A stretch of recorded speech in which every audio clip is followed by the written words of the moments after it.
Cool. Great. Yeah, thanks for inviting me out here to have a talk about a little framework we built out at REA a few years ago called Pact. So the whole focus of this talk is to kind of build up your confidence to be able to deploy on a regular basis, particularly if you're doing microservices and using a framework like Pact and something called consumer-driven contracts, which I'll go into. So I'm going to start off with a little story. So yeah, just picture the scene, right? It's Monday morning, it's 9 a.m., and you just got into work. You haven't had your coffee yet. I'll be very grumpy. You get pulled into a meeting, oh man, and you get informed that the security rollout for the weekend failed. It broke everything in production. They basically had to roll back the whole of production over the weekend. The ops guys are fuming, sitting there, bloody devs. And it was basically due to an API change. So there was a security API change, and you did not implement it.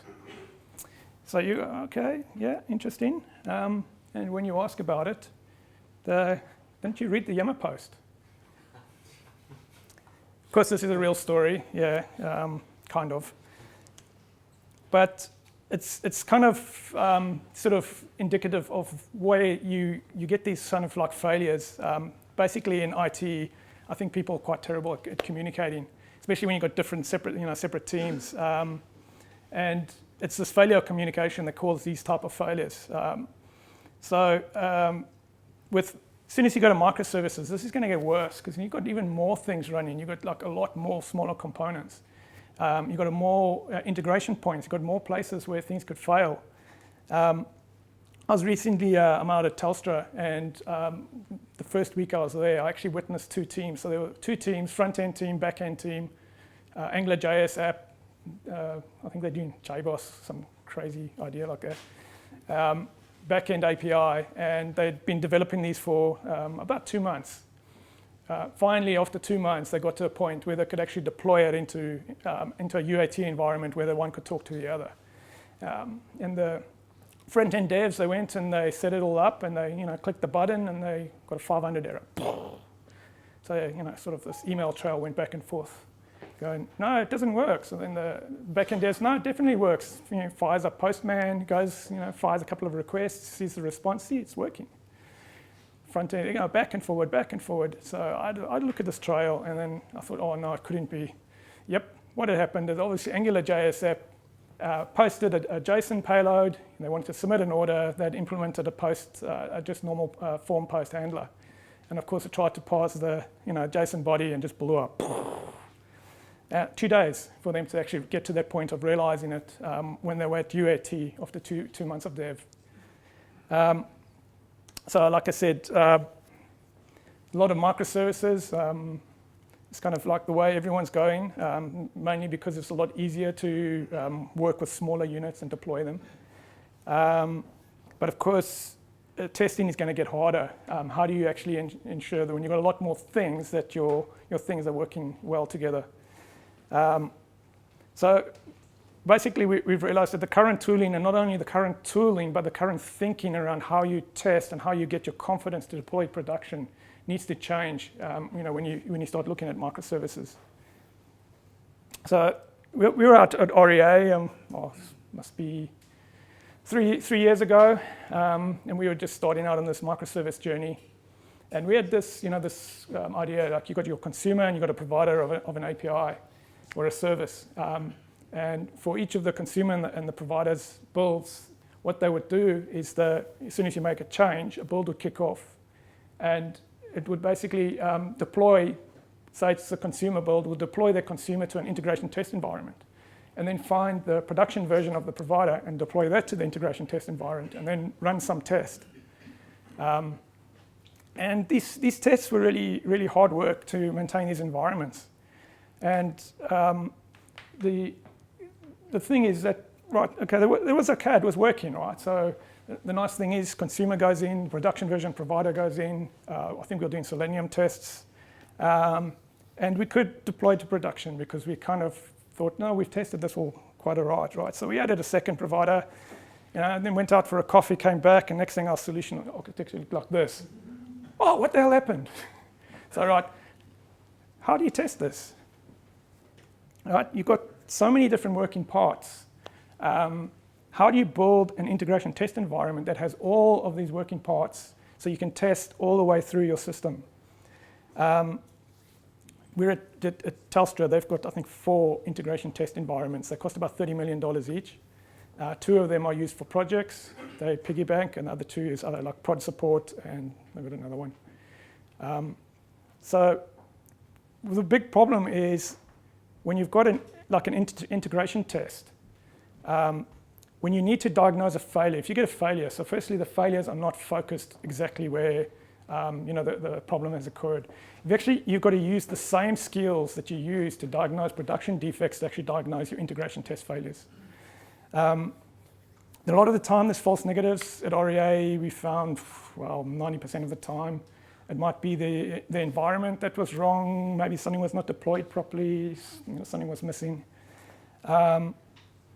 And basically to keep your integration tests going, instead of having these like 3 to 6 hour builds that have to run overnight, basically you kind of reduce the scope to basically a smoke level test. So really you're not even testing your full set of functionality. You're doing this very thin slice, So imagine with microservices, there's going to be lots of slices, basically more like a tree through your system, very lightly trying to test all the bits to make sure that you've got everything talking together.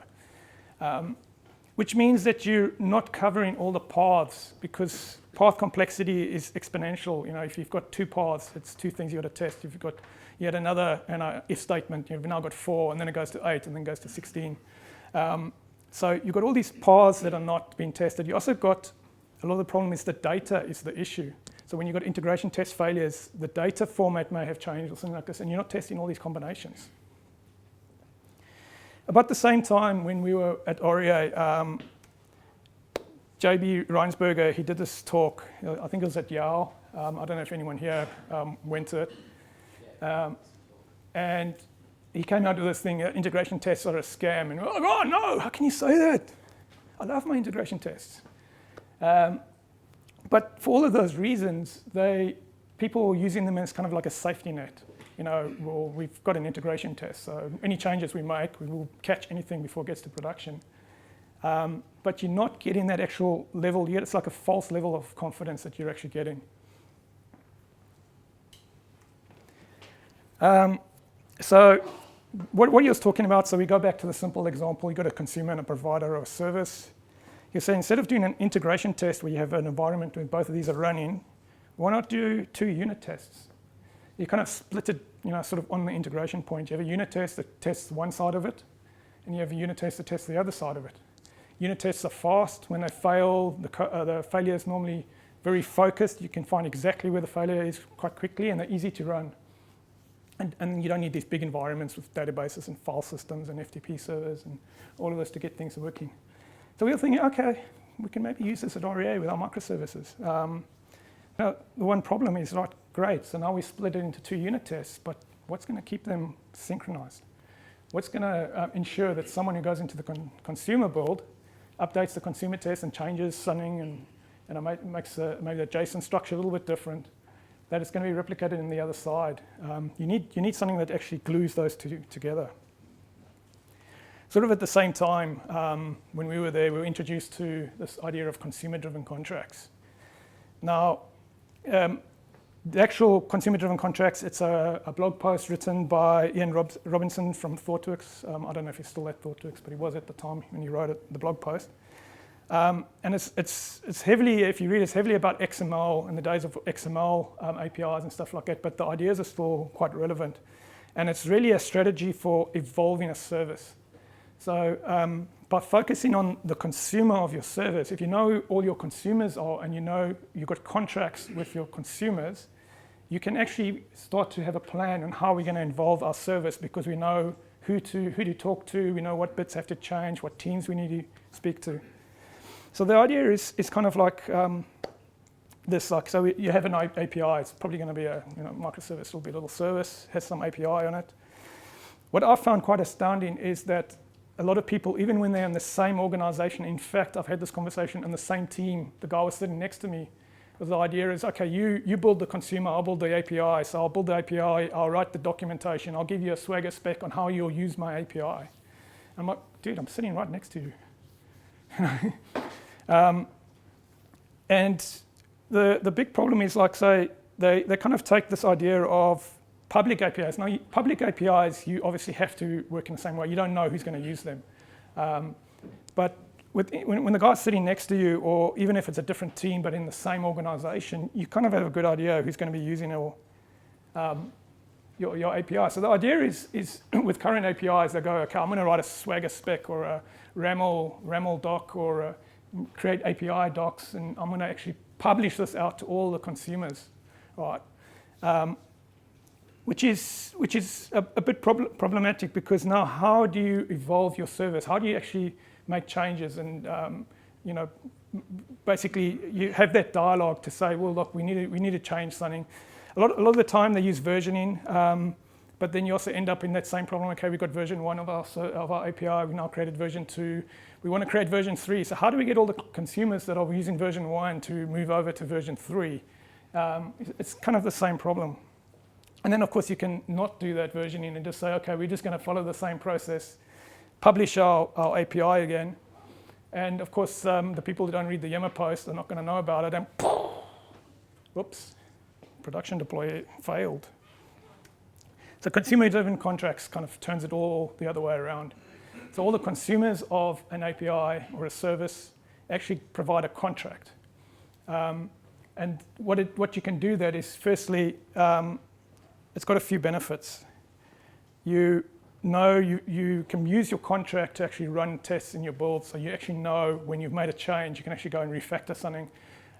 You'll know which consumers you've actually sort of impacted, which means that you've got a good point to go and actually have a conversation with that team, or the guy sitting next to you, or in the building, wherever. You also have a form of documentation. Now, with the other APIs, obviously, if you've got a RAML spec, it's also a form of documentation. So this is a bit iffy. People dragging stuff around. So this is where Pact came out. So we've got, if you just head over to that pact.io, some of my colleagues have set up a Git book with a whole bunch of documentation from all the different GitHub projects. But it basically evolved from combining these two principles together, right? Consumer-driven contracts and this idea of trying to break up your integration tests into unit tests. So this is a diagram that a colleague of mine, Beth, put together. It's been now scattered all over the internet, but it's kind of showing how Pact does the same idea as what the J.B. Reinsberger was talking about in basically doing the unit tests on that integration point, but you've got the piece of glue, which is a contract.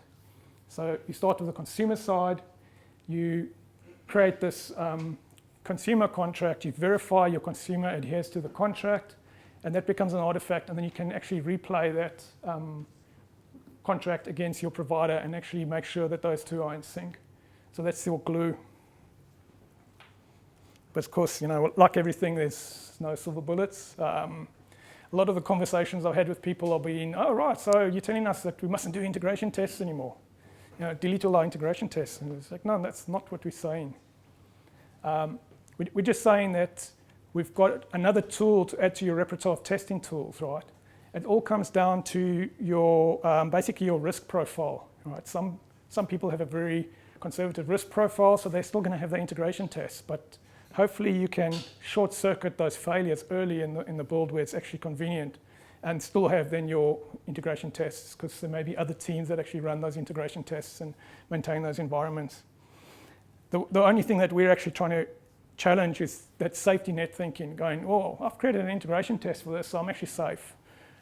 That's what we're trying to challenge. So here's a solution architecture that we did using Pact. This is for IWF. This is a whole bunch of microservices that basically process insurer policy data. So there's a number of insurers that provide policy files in different ways. One was an FTP, the other ones were file systems.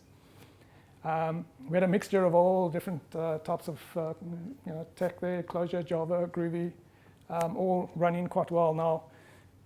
What is quite interesting about this is it's actually running in production now, and we didn't write one single integration test. We got packed between all the various things.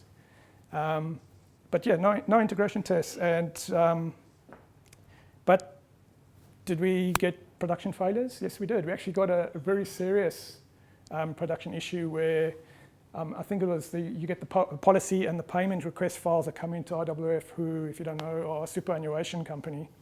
And basically there was this failure where if the file was a particular size, or if there's two of them together at the particular time of a particular large size, they kind of get, only a subset got repeated. So basically processed the first 5,000 records or something like this was quite a serious failure. And then the guy who was sitting next to me, who came over and said, "Oh, you use, because of Pact, we didn't have any integration tests. So this whole thing is now, we've got all these problems. We don't know what's going on in production, and it's all your fault." So I sat down with him. I said, "Okay, well, let's have a look. What was happening?" And we analysed why the test was there. I mean, why the failure was there, what happened, and it turned out we had a gap in our testing.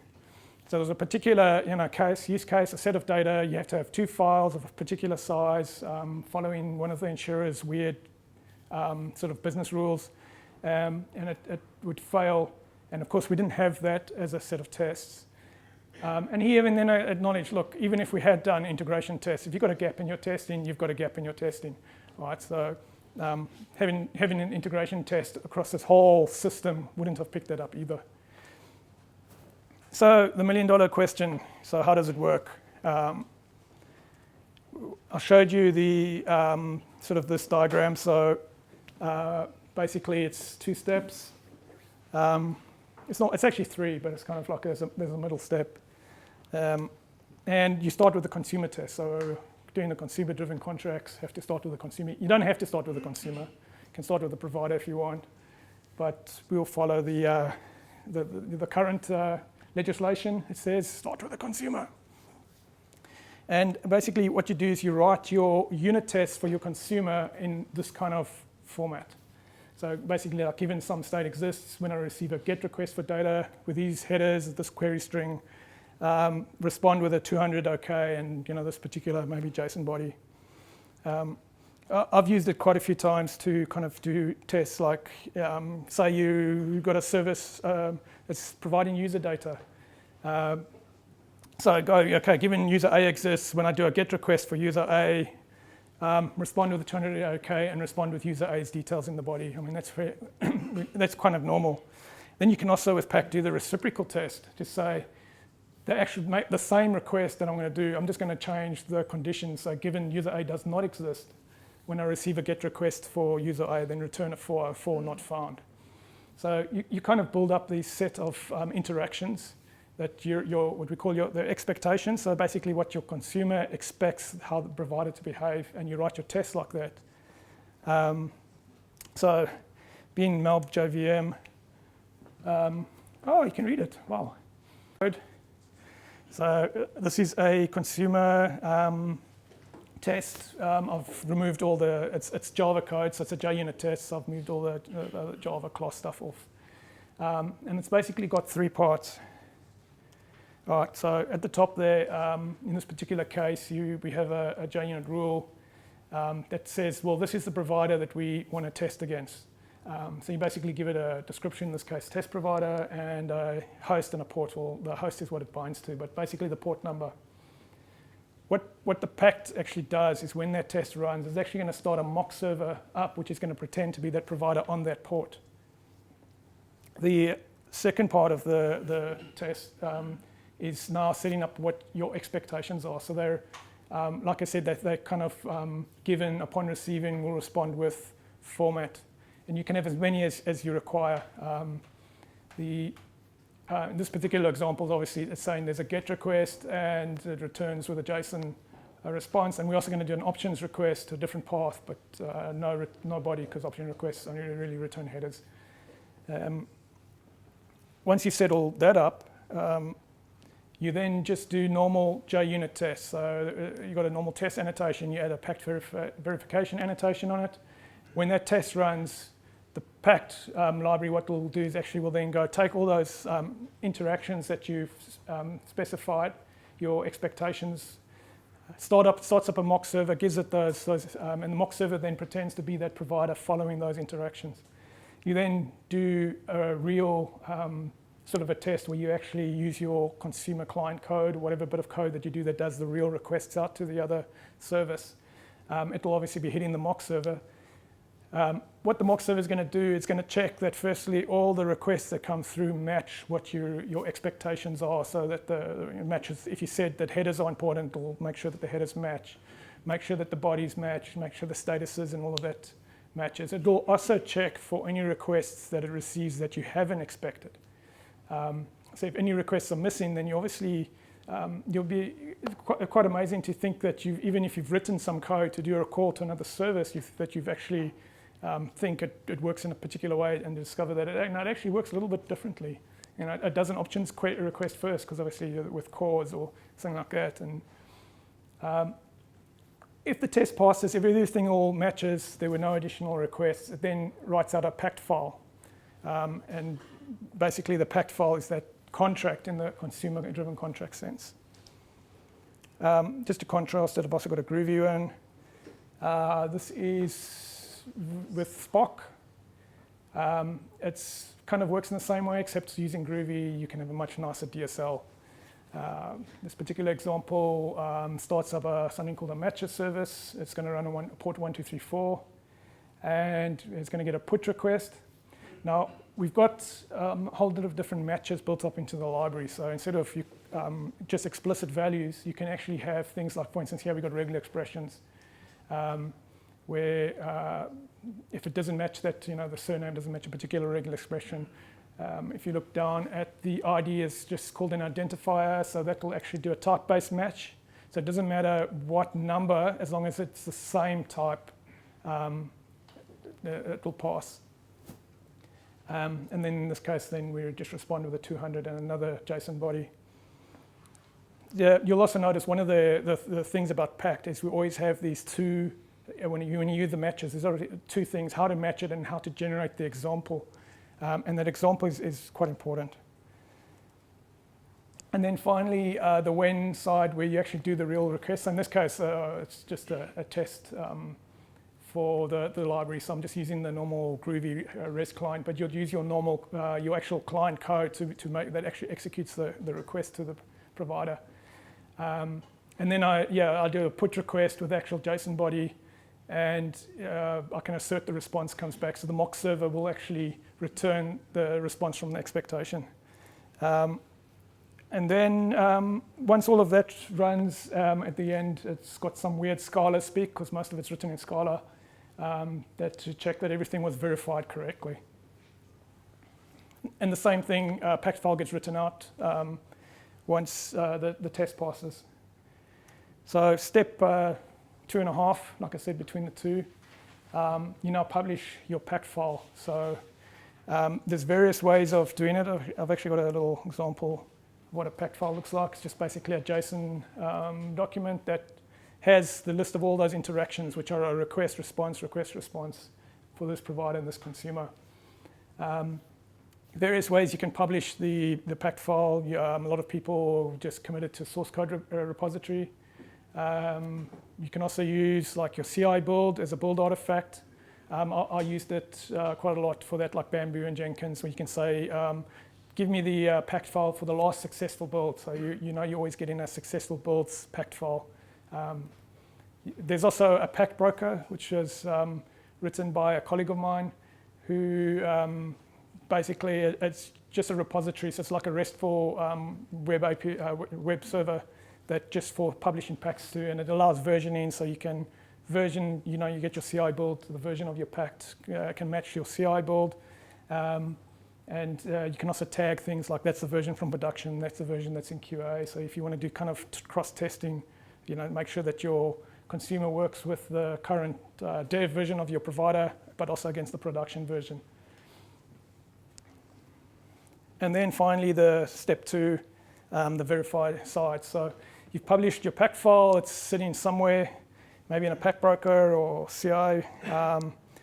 And then for the JVM, we've got a number of build tool plugins, Gradle, Maven, Lonigan, SBT, and we had a community pull request that actually did a JUnit one, which is quite exciting. So these basically, how they work is they get a Pact file from some source. Could be like a directory of files or a URL or the Pact broker, and kind of expect you to start up your provider, and then it actually starts replaying those same interactions that the consumer test actually had in it, and actually verify that the actual response coming back matches what the consumer's expectation was. There's basically just an example of, this is one of my test projects that I use just for testing up things on Pact. It's got 3 consumers called an activity service. It's using the files are just on the file system, so checked into source code, and basically you can see it's just doing the same request. So it's going make that put request or the get request and just check the status 200, the headers match and the body all matches up, and then when you get a failure. Basically, it looks like this. So for this example, I went into the provider, and I think it was they had a rule that it had to have at least 2 activities, minimum of 2 activities on it, and they obviously had those regular expression matches on. And I deleted one of the activities, so it's actually come back with sort of an error saying, look, expected a list to have a minimum of 2, and expected the description to be the same type as this randomly generated one. And there also it gives a diff of the expected and the actual sort of JSON bodies, or I think the XML one does the same thing. So one of the things that they say about like discoveries, particularly in science and stuff like that, it's never like this Eureka moment. It's all of a case that you're kind of doing something, and then you look over there and go, well, ooh, that's interesting. So we had some interesting discoveries that came out when we were using Pact, using it REA, using it RWF, and the first thing is the specification by example. So because you've got a Pact file, it's got all these examples, example request, example response. That creates, it's kind of like your specification. It is your contract in the consumer-driven contract sense. But at RWF, we had we created a new service. I had a story saying, create me a new service. Okay. And the QA came over to me and said, okay, where's the documentation? I want to know, how do I test this new service you've written? So I gave him the Pact file. And he was quite chuffed because it's got exactly request, response. And you could go and you could take those actually requests and you could post them, with Postman or some JSON tool, and then you can actually go and start writing these test plans based on that, because it's kind of in that all the other, like the Swagger docs and the RAML docs and that, they always kind of go, well, this is an API endpoint. It expects these kind of inputs, and you can get a 200 response with this body, or an error response with this body, or etc. But it doesn't actually have that. This request will actually give you this response. The other interesting thing is we actually discovered that you can actually do test-driven development for services, and I did this at RWF. Because you've got a mock server actually pretending to be that service, you can actually write your whole consumer side of your integration point. And I did that. There was a member service that provides superannuation member data, so we had to create another service for some other type of member data. So I wrote the consumer side, wrote the Pact test, actually drive that that development out, and got it all working. And once I'd had that Pact file, I could then go to the other, create the other project, create that new service, and I knew the service was complete when that Pact verification passed. Of course, you always make assumptions when you start with only one side. once we actually got the real data in the provider, and the Pact verification failed, and we actually looked at it again. Oh, our consumer assumptions were wrong. So I'll go back to the consumer project, fix that, get a new Pact file, and then everything was good. But there's always a but. So it's it's not obviously a perfect tool. There are little pitfalls that you can catch yourself out with. So this is one of the biggest ones that we found. Because you don't have now an integration test, so you don't have one test running through or one build, you've actually got separate unit tests running across a whole suite of, say, microservices. You can end up with this isolated build data dependency where somebody can go to a consumer test and they can change one of the data in the test or something like that, and it all passes because they've set the expectation, they change the expectation, change the actual code, and they publish their Pact file, and then it ends there. All right, and then 2 weeks later, somebody goes to the provider side and they make a small change, and next thing the build fails because it's obviously downloaded the latest Pact file and gone, oh, but you don't create this, return this new value.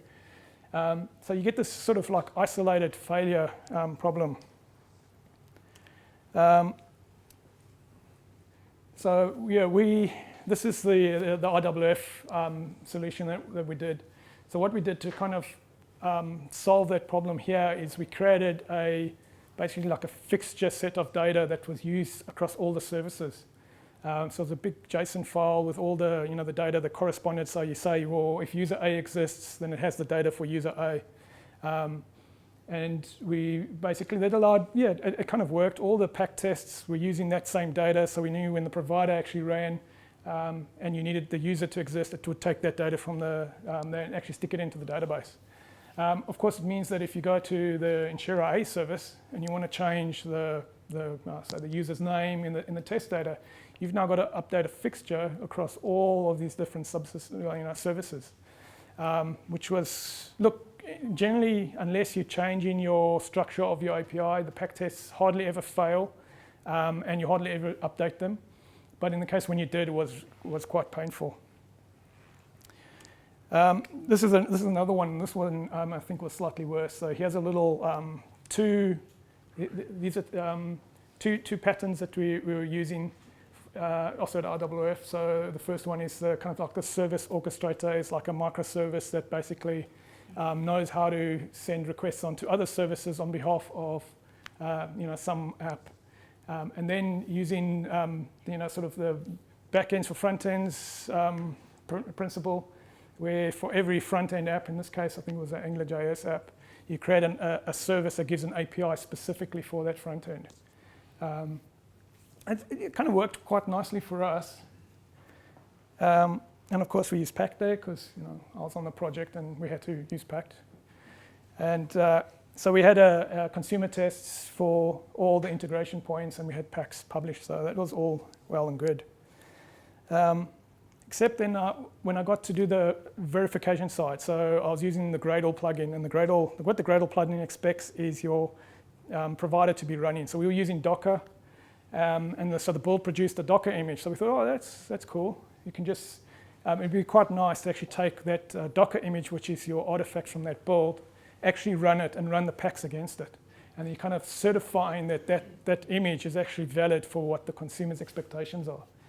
But to get the Docker image version, the Docker container running, in this case it used 3 other services, so it's going to try call out to 3 other services, being just an orchestrator. So yeah, we had this like genius idea. Well, we've done the consumer tests, all right? So we've got the Pact files, and if you've got a Pact file, you can create a mock service. So, oh great, that's going to be quite easy. We can just give these 3 Pact files, create 3 mock service for that build, and off you go. And yeah, it worked. The provider verifier, started up the Docker container, started up the 3 mock service, gave that config to point to those 3, and played all the requests against it, and got the right responses back, and was all good. Yeah, except, okay, so that's kind of like just focused on that integration point. We failed to notice that there was also a Pact file between the consumer app and the service delegate. The service delegate called the service orchestrator. And some genius thought hey, if we've got a Pact file there, I bet you if we pass that to the mock service, we can actually just easily mock out that dependency. So what we've done is we actually now created a chain of basically data that's going through our build. And the big problem point with this is when one of my colleagues, one of the IWF colleagues, he joined the project. He was kind of new to it, didn't really know Pact. I think it was been on there for about 2 days, and he had to change an ID. So we were using Mongo and using native Mongo IDs, and there's a story to say, we just want a normal ID that the call center can actually, get from a phone call, from a person can actually read the number back. So these big Mongo strings are not worthwhile. So he went and he made the change to the consumer app, and then obviously had to make the change to the service delegate, and then obviously the build would have failed. So he made the change to the consumer app Pact build, Pact test, published a new Pact file. That was all good. Then he went on to the service delegate, and what had happened is somebody else had gone and made a change to the service orchestrator while he was doing the service delegate and had published the Pact file. And of course, they made a small change somewhere, and suddenly their build failed and said, because you were asking for this weird, long MongoDB ID, and you got 101 as your ID, and it doesn't match. And that's what the Pact mock service do. They check all the requests coming in, and if it doesn't match, say go away. So he was like going, oh, what the hell's going on? Because the other guys came over and said, why have you broken our build? We just made this small change, and now the build's failing because of some Pact failure. And he was like, well, I'm still working on this. And so we had to realize that we had to then go and make sure that all these Pact files were in sync, just to get all these builds that could kick off at any time. So that was quite a bit of a problem. Now there's 2 ways to solve this. Shouldn't have been lazy. Should have used a real mock server that could probably, doesn't actually verify the requests if you don't ask it to, because the Pact server is very strict. So that it could maybe have been a bit more lenient, and regardless what ID it got, would have always returned the response back. But I mentioned that JUnit provider community pull request that we got actually allows you to, using JUnit, to write a JUnit test to actually test your provider. And I've got an example here of a test. You can see it's very short, because basically all it's really doing is annotation driven. Says this is to use a Pact runner. This is a test for hello provider. You've got a couple of annotations for various sources. You can use Pact broker or Pact folder. In this case, I was pointing out a folder. And you tell it what the test target is. So what you can do is you just use a normal JUnit before annotation to actually start up your provider. So make sure it's listening on the correct port. And because the test has now been pointed to the Pact folder, it will actually verify and fail the test if it doesn't, doesn't get the responses back from the provider that it requires. In this particular case, we've got some other things where, for instance, if you need authorization with tokens, you've got a filter where you can inject tokens, because obviously tokens being short-lived, you can't write them out to a contract that gets published somewhere, because by the time you've published it, the token's no longer valid. So here's basically sources of information if you want to find out more about Pact. So Tarsio here and another colleague of mine spent quite a bit of effort to create a Git book at docs.pact.io. In fact, if you go to www.pact.io, I think it redirects you there. Any of the GitHub projects, the realestate.com.au is the original Ruby version. DSPact JVM is the JVM version, which is from the codes examples that I've been showing you. We've got a Google users group for questions and also people asking for features and discussions and stuff like that. We've got Gitter on a lot of the projects, and of course there's people like to tweet, so we've got a Twitter account. And that's all for me.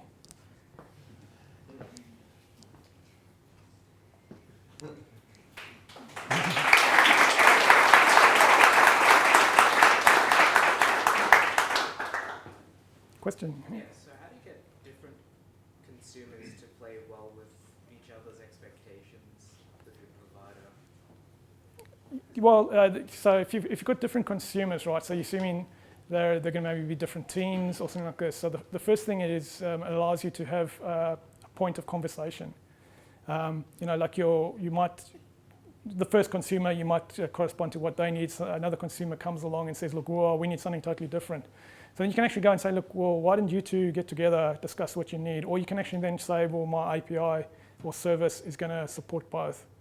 So that allows you to have that conversation. It's also giving you something where you can actually say that this consumer is doing this and this consumer is doing this. So you have that actual contract.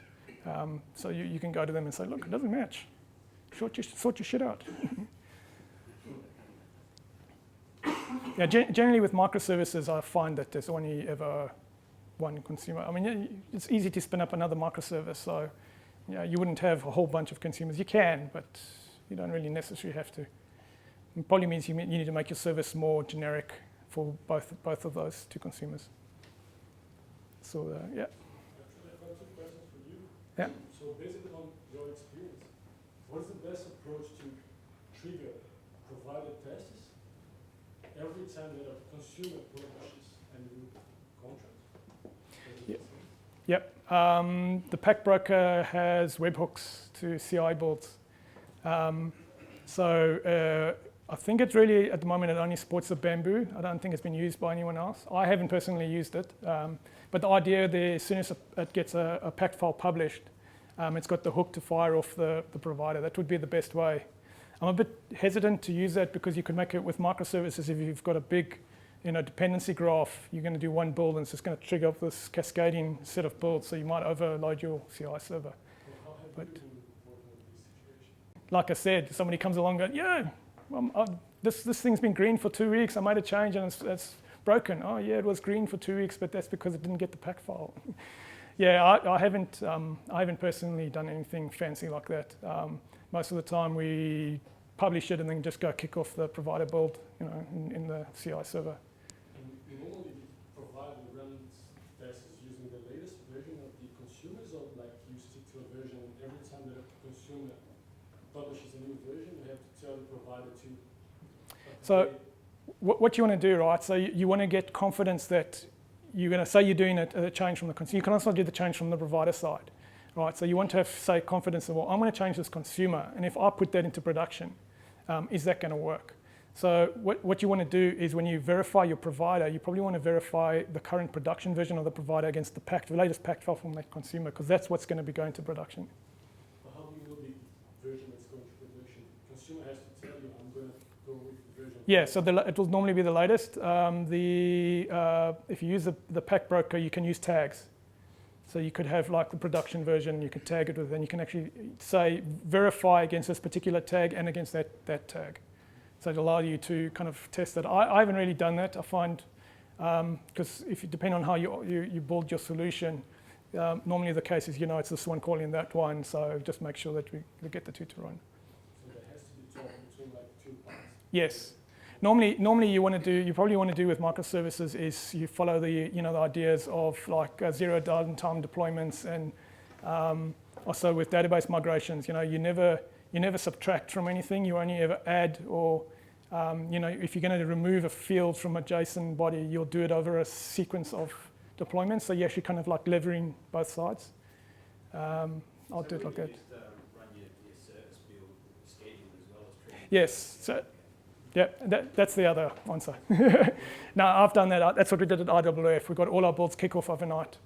So if there is a change to a Pact file that's broken something, we'll get the following morning, we'll get the build. Yeah. Yeah. How do you keep your data in sync if you had this problem with a lot of modules and services? Do you have just some module where every sample data is coded, or? So what Pact does, if you saw the sequence in the test, the first line was given. Right, we call that a provider state. So it's basically what state the provider has to be in for this interaction. When Pact verifies, it doesn't do like behavior testing. It does the interactions one at a time in isolation. So there's basically a hook on the provider side that said if the Pact is, say, given user A exists, then you have some way of actually going putting user A's data into the database. How is that way, and how do you keep, if consumer mock out kind of the services pack, but then when I test the server, I need to also make sure it returns the same data, Yeah. data in the database. Yeah. And if this cascades through various services, how to keep all this data in sync. Yeah. So you can, like I said, use the fixtures that I explained how that had problems. We used the Pact files, so we actually had the Pact files from the provider in the other builds, but then that caused problems. I think the best way to do it is if you can use the JUnit one, mock your data out so it's specific for that test, so you actually have isolation between them, don't have that dependency. But it's like an integration test, right? You're going to have the same problem. In your integration test environment, you've got to make sure that all the data across all the databases and the file system and everything corresponds. So that's the problem. Cool. Yeah. Are there any plans to extend this for microservices that communicate message queues? Yes. JVM version does it already. The JVM version does that already. So we have a specification project where basically we specify the Pact file format and the behavior of how things must behave. So the version 1 is the original Ruby version. Version 2 is the one with all those matches that you can say must be the same type. There's a version 3 specification we're working on now, which includes the sort of message queues and stuff like that. But I've already done an initial version of that for the JVM version. But we don't do fancy mocking of the message queue at the protocol level like we do with HTTP, because otherwise then you're going to have to support all these binary formats if it's Kafka or RabbitMQ or whatever. So we step one level back. But you can basically say, my consumer expects this message, and then the provider should generate that message, and it'll actually check that it does generate the correct message in the same mechanism. So you have to stand up the message queue yourself? No.